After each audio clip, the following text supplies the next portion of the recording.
आप सभी का स्वागत वंदन अभिनंदन करती हूँ।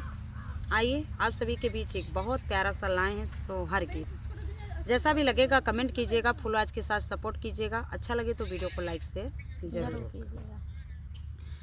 अरे हमारे दुआरे निमिया पेड़वा हो पवाना, रासा डोलई हो पवाना, रासा डोलाई हो कि हमारे दुआरे निमिया पेड़वा हो पवाना, रासा डोलई हो पवाना, रासा डोलई हो। मोरी नदी उठा थाई कमारी या मापी रहो कोयलिया, लागी बोलई हो कोयलिया, लागी बोलई हो। मोरी नदी उठा थाई कमारी या मापी रहो कोयलिया, लागी बोलई हो कोयलिया, लागी बोलई हो।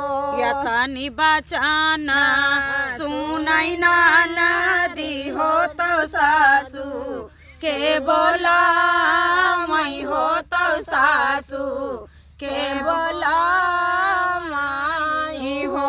मोरी बहिनी उठा थई कमारी या मापी रहो कोयलिया, लागी बोलई हो कोयलिया, लागी बोलई हो।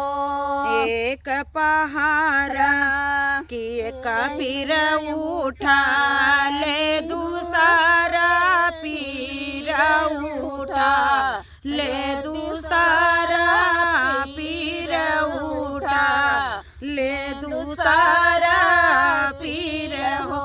मोरी बहिनी तीसरे मजाना मेला लानावा हो गजबा, निकला गई हो देखाता, निकला गई हो। मोरी बहिनी तीसरे माँ हो जाना, मेला लानावा हो देखाता, निकला